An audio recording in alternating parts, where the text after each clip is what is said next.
Excited today to be welcoming Supplied Energy and actually HomeGrid. I want to thank all you customers that have been watching that particular video. You're the top 2 video of my entire channel. It's been bizarre, the reaction that we've gotten. People are so interested in this product, and so I invited them down here so we could actually do this interview and this podcast just to kind of get to know you a little bit more, get to know a little bit more about your product. And so let's just start with some introductions. So why don't we just start with you, Harrison? Tell us a little bit about yourself, your background, and your company. Great, yeah, thanks for having me, Will. I really appreciate being out here. I'm Harrison Buck. I work outbound sales for Supplied Energy. We are a nationwide distributor of solar, batteries, geothermal, HVAC, mini split units. So we provide electrification packages for projects, home construction, both residential, commercial, and businesses. Yeah, and you guys are in multiple markets too, not just Texas, right? You're in several markets. We have several locations. I operate the Austin warehouse. We have several others in Catoosa, Oklahoma, Atlanta, Georgia, and St. Louis, Missouri. Awesome. Well, thanks for joining. I really appreciate that. Joel, tell us about you, HomeGrid. Break it down for us. Yeah, so I'm based out of San Antonio, Texas. Been down there for about 3 years. My wife grew up in that area. She's actually going to medical school there. I got involved in the renewables industry about 3 or 4 years ago now. Really, batteries was my first introduction to renewables. I remember seeing my parents asking about batteries when they had put solar in their house. About 15 years ago, they were doing solar. And I remember them talking about, it's like, well, what happens if the power goes out and things like that? And the salesperson told them, it's like, well, you'd lose power, unless we do batteries on it. And they talked about what that looks like. And 15 years ago, that was lead acid. And so it really wasn't the solution. It was expensive and very cumbersome. And so they went against it. And then, 15 years later, I was in a position to get introduced with HomeGrid and really help start up that brand. And as soon as I heard batteries and took a look at the technology, specifically the lithium iron phosphate, it all clicked. I said, all right, cool, sold. 100% committed to pushing this forward because I knew that finally the market was ready because the demand had been there for decades. Right? We've always known that solar and batteries were going to go together. And once I had seen what the technology that HomeGrid was coming out with, it was there's been so much evolution in that market. When I'm talking to customers and we're talking about solar panels, solar panels are kind of where the iPhone is now. The next gen iPhone comes out, what's changed? There's really not much innovation happening there. Whereas batteries, we're kind of in our infancy, right? There's so much innovation going on. We have different manufacturers getting into the space.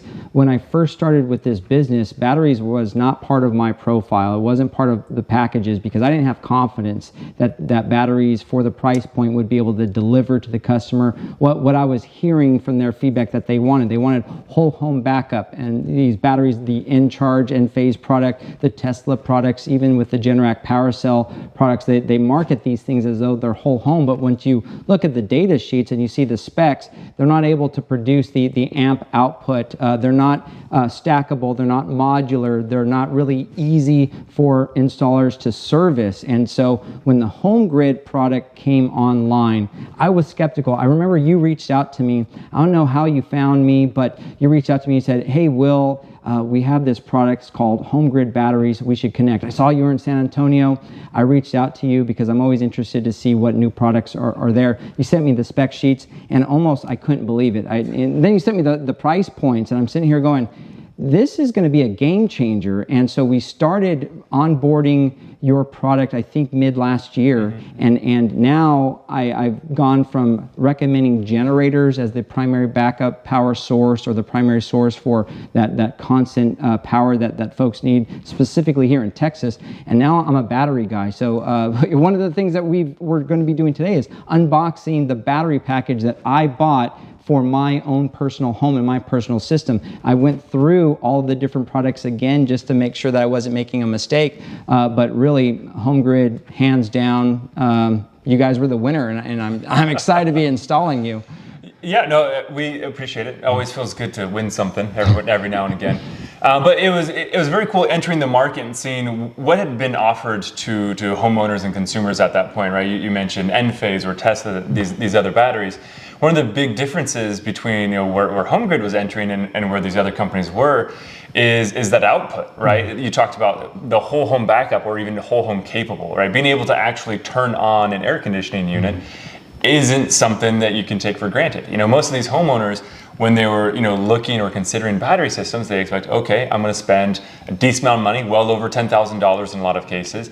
And for that, they were often very disappointed to find out that maybe only a couple of rooms with their lights, and ideally, if they were thinking right, their chest freezer, was going to get backed up. And for that price point, most people weren't happy about that. I know a lot of people in solar. Imagine that. Even family members who are in solar. And hearing the way they've kind of navigated batteries in the market over the last few years is really interesting. As it kind of goes with what you said, is they'd talk their customers out of buying batteries, right? They would downsell all of their customers because they actually were not happy with the solutions they could offer. And I think it just goes to the hardware that's been available over these last few years, and the hardware that's really changing, right? There's been a major evolution when it comes to the product lines, and it's been really cool to see the competition's doing their best to try and keep up. They've all come out with newer products that have gotten closer to doing what HomeGrid does, but even today, I feel pretty good saying that we are by far the most capable battery on the market. And I think that's one of the unique things about your product is most folks don't realize this, but if you go with the Tesla product or if you go with the Enphase product, you're limited to that configuration. So you're not able to couple additional batteries. You're not able to scale at a reasonable cost these batteries, and you're really limited. If you have your micro IQ8 inverters for Enphase, you're limited to just an AC coupled Enphase Encharge battery.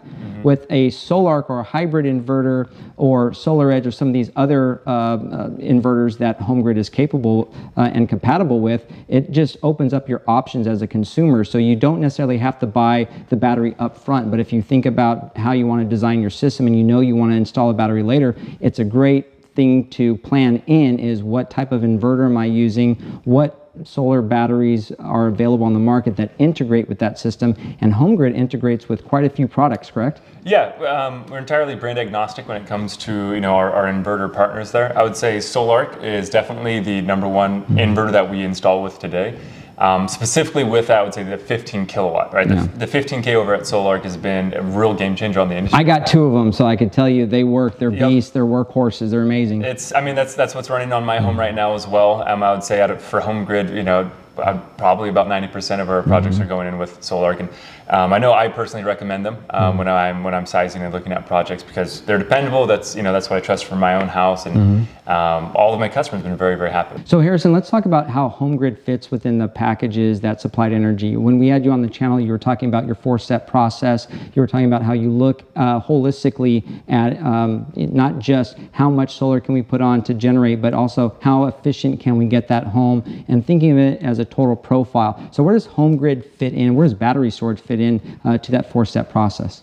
Yeah, so batteries actually use step 4. So steps 1 through 3 is going to be tightening the envelope with things like spray foam insulation, good doors and windows, really sealing that envelope, which is your home. Step 2, which is swapping out your propane natural gas heating with an electric heat pump. So heating and cooling your house more efficiently with use of electricity.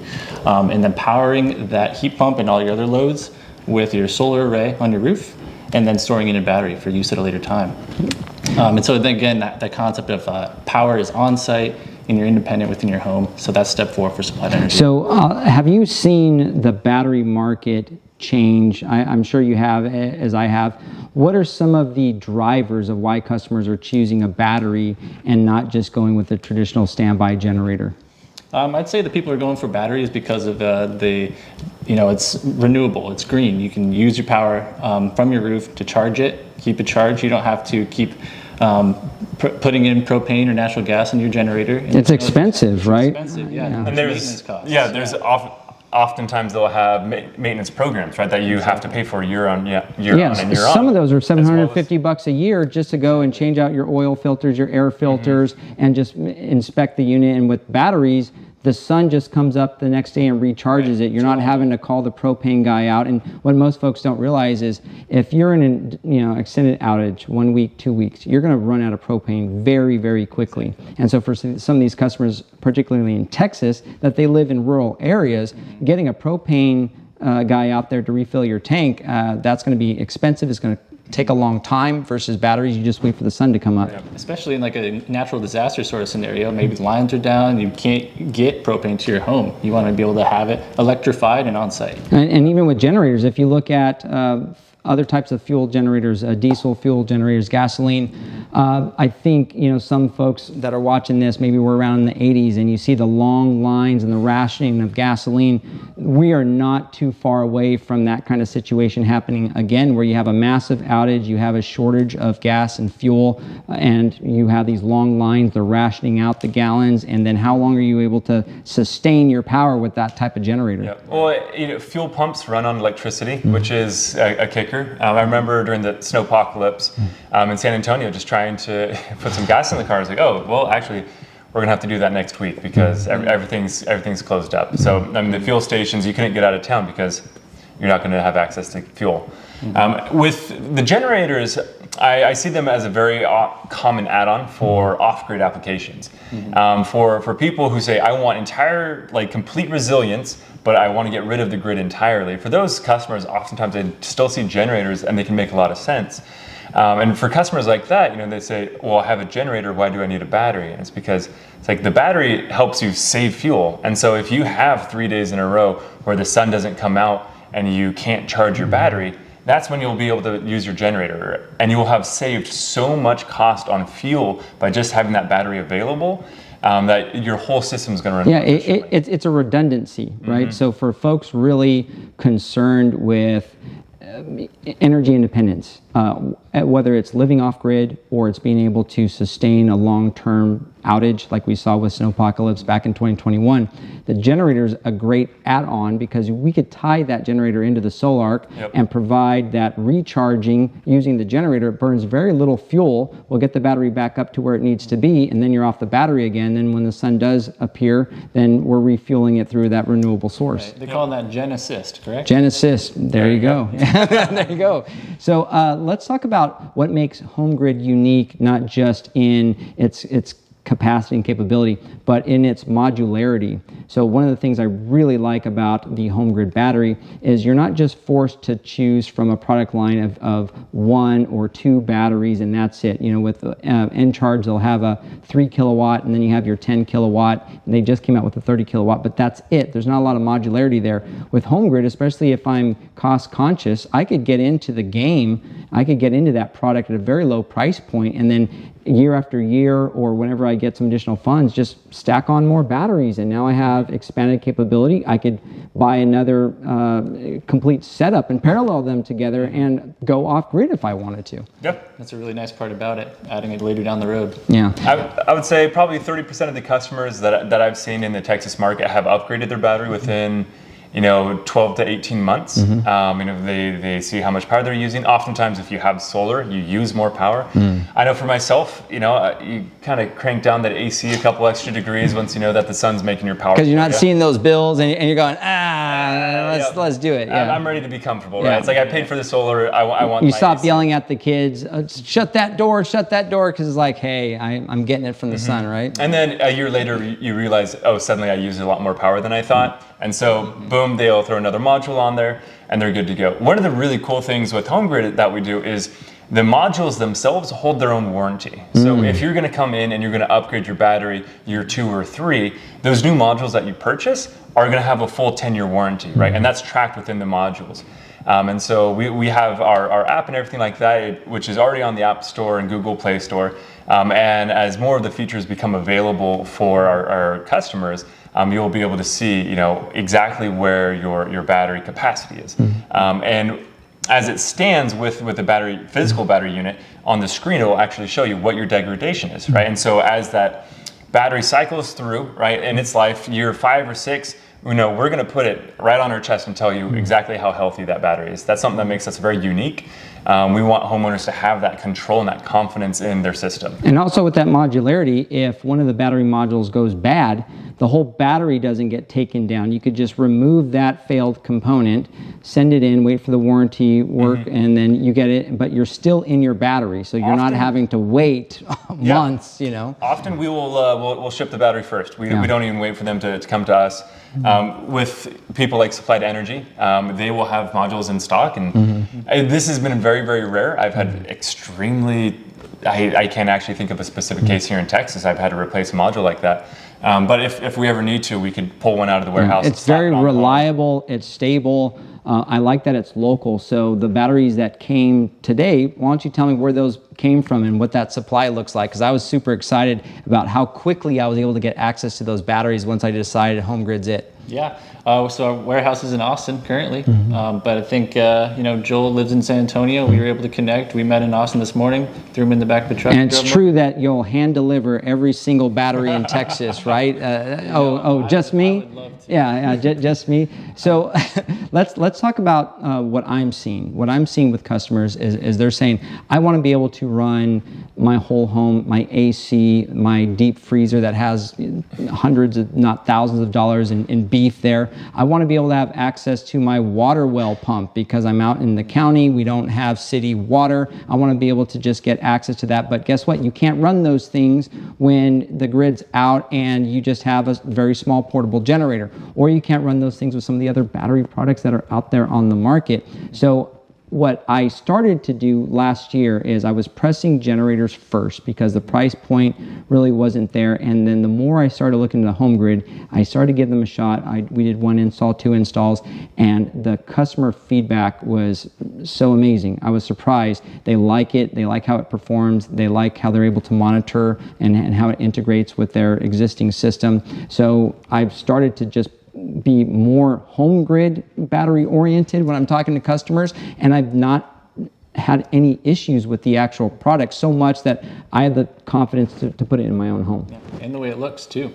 Can't discount. Yeah, well, we had a whole conversation about that, how like Solarc is one of the ugliest inverters that are on the market. Right? They didn't design Solarc to be a Tesla type design, sleek and innovative. It's ugly, it's a box, it's a brick, but it's a powerhouse, right? And I think you made a comment on the last video. If you buy solar based off of what it looks, then you're probably overpaying. You're paying too much, and you're probably not even getting the value, right? So I have seen with HomeGrid, you have a 2-module base, which is what, 10,000 kilowatt, 10 kilowatt hours? 8 times 2, 9.6. Okay, and it scales all the way up to the 8 stack, which is what we have here.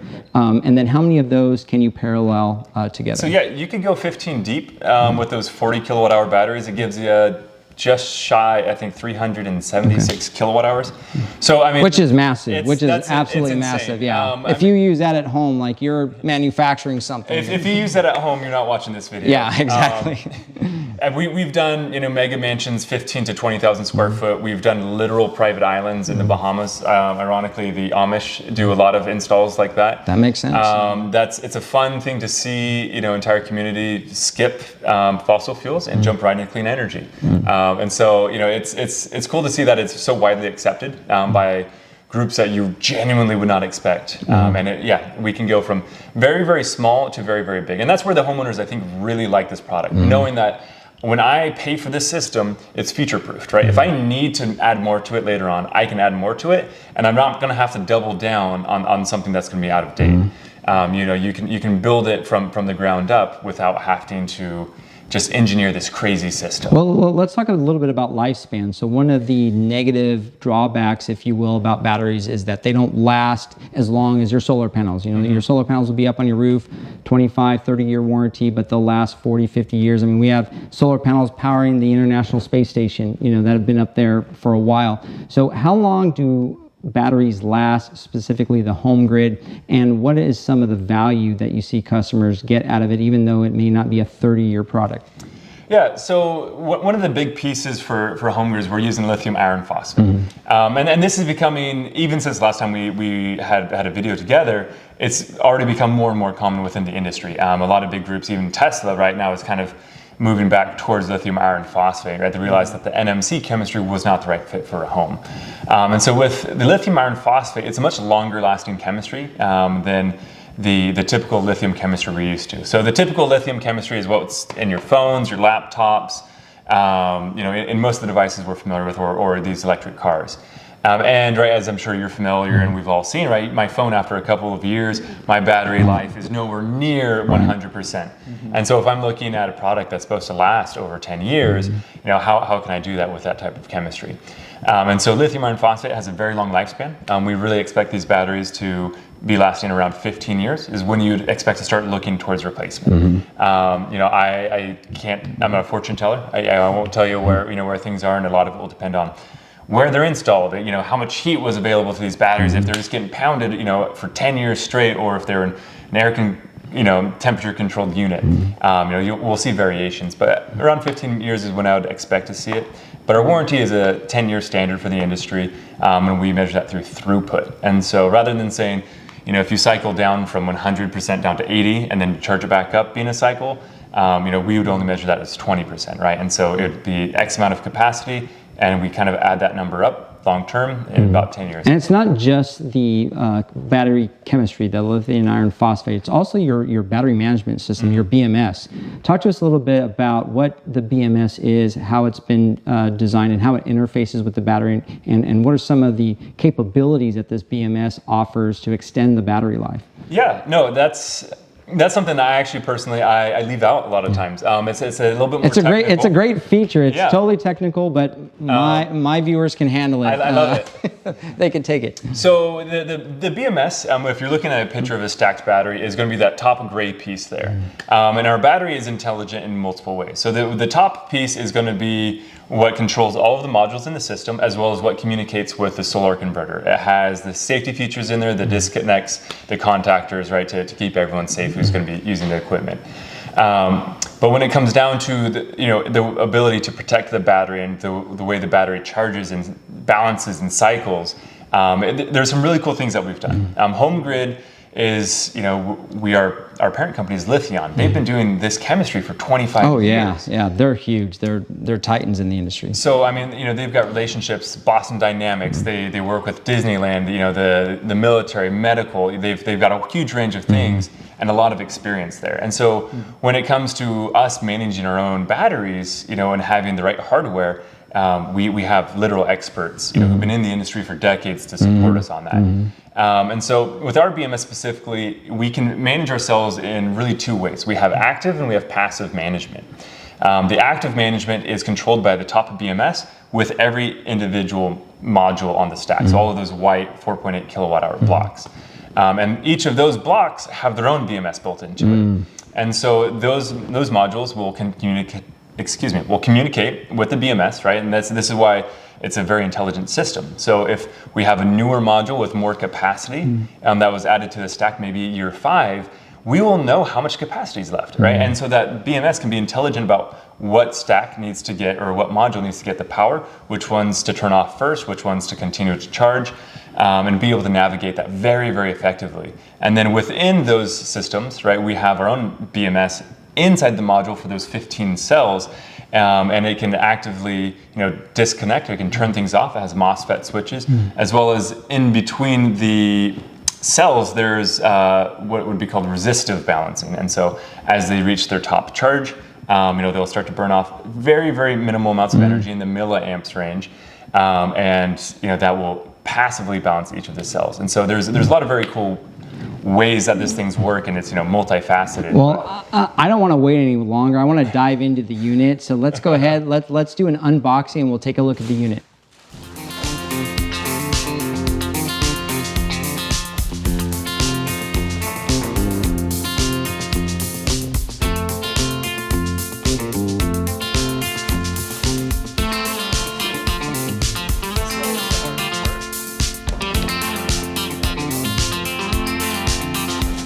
And then bottom of the BMS case, you'll have a goodie bag here. So it has the bus bars for the BMS, so you can attach your cabling to it, as well as 2 end connectors for your power cables. It has wall mounts if you're in a place that has seismic requirements. We have to have this bolted to a wall. Also included in here with our communication cables to the solar. And if you're running multiple batteries, it has an additional communication cable to run the batteries in parallel.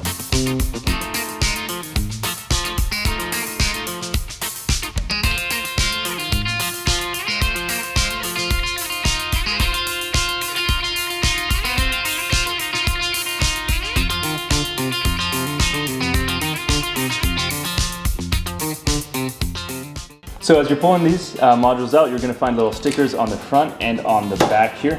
That just is going to protect the battery terminals. So as our batteries stack, all of your power is passed through these plugs here and your communications through this. And on the bottom side of this battery, there's going to be a similar set of connectors, and they land directly on this. So as you're stacking these things, everything you need to do is already taken care of through these modules, so you don't have to worry about correctly wiring anything or setting up communications. It's going to get done for you. And I'll show you how to set the communications up between the modules and the BMS here in just a second. So this is a goodie bag that comes in the bottom of the BMS and base box. This is our Wi-Fi antenna. That'll get your battery online so we can do remote firmware updates, and you'll be able to track all the battery's info on the app. This is a parallel communication cable. This is actually just a standard Cat 5 or Cat 6 cable. This will run multiple batteries in parallel if you have 2 or more stacks.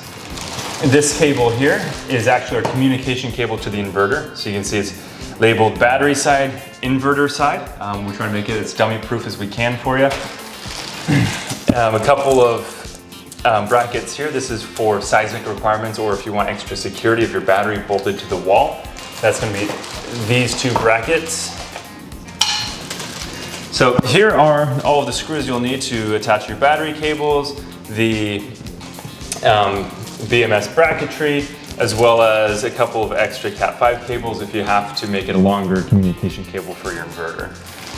Here would be the terminals for your battery wiring. And then these are the bus bars, and these are going to be on the battery side. So these go directly onto the BMS, and it just allows you to make a very easy run of your cabling into the battery. So here's our BMS. Here's where our connections are going to go. These bus bars, you can see, will land right in here. Positive, negative. You can see this positive one also has shielding on it. And then here are the controls. So if we were going to run multiple batteries in parallel, we can address our batteries here, 1 or 2 or 3. And then this is going to be all of our programming. So if we want to add another module to the stack, we can put all these in the up position. If we want to program it to run with a Solarc or a Schneider inverter, there are specific codes there. And you can find all of those codes. They come in a little cheat sheet with our manual here. Very, very easy to program these things. It comes right in the box. All of your codes are ready to go. So I'm just popping off these side covers here. Currently, these actually have screws on them. I know in our future production runs, we're actually going to be removing those, and these will just slide off, which I'm very excited about. So just getting rid of one more tool that it takes to set these things up. For these modules here, you'll see there's a little cover on the side. That's where the address switches are, as well as the power switch for the individual modules. So on the right side of the battery, once we get these covers off, you're going to find that we have these little covers here that have both the power switch as well as the address switch for these modules. So when we're turning on our system, we'll want to make sure that we turn these on here, and then that these are set to the correct address. So generally, we're going to number these top to bottom, 1 through 8, depending on how many modules we have. So this would be modules 1 and modules 2. And it is actually measured in binary. So the top battery would be switch number 1, bottom battery would be switch number 2 in the up position, 3 would be switches 1 and 2. And all of this is put into our manual. There's a very easy cheat sheet for you guys, so you don't have to commit any of that to memory. And it's, once you know it, it doesn't take long at all to get this thing up and running.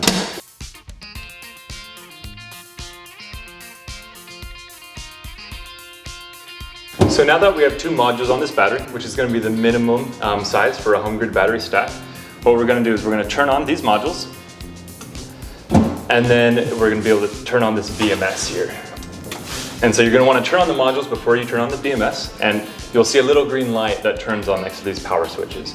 If you're going to store these batteries for a long time, I would recommend storing them with the switches on the modules turned off. That will save you a little bit more power, rather than only doing the power button on the top of the battery. So we have our battery, which is in discovery mode now. You can see this little 63, that's the code for all of the switches up, those red switches. And 2 means that there are 2 modules on this system. So that's what we were looking for. The BMS read everything correctly. And if we had an inverter next to us, we could then take our power cables, hook it up with our communications, and you'd be good to go. So this battery is fully commissioned. It's not connected to any other power source, but it is set up and ready to run. All right, thank you so much for stopping by. I really appreciate it. It's been great. As always, Joel, I know that you're going to help blow up my channel even better with the last one. So thank you guys so much. So kind of what's next? Are you just driving back and fulfilling more orders, I guess, huh? Yeah, that's what I'm doing. Got another one to pull tonight. It's only 105 today, so the heat index, yeah, it's going crazy. I mean, with ERCOT's already said the demand is going to overwhelm our supply this summer. So I think we're going to be getting a lot more calls. ERCOT doesn't know what to do with itself, and so we're super excited to have this product here in Texas, and I look forward to the future. Yeah, it'll be a good summer to have solar and battery. Absolutely. All right, thanks, guys. Thanks.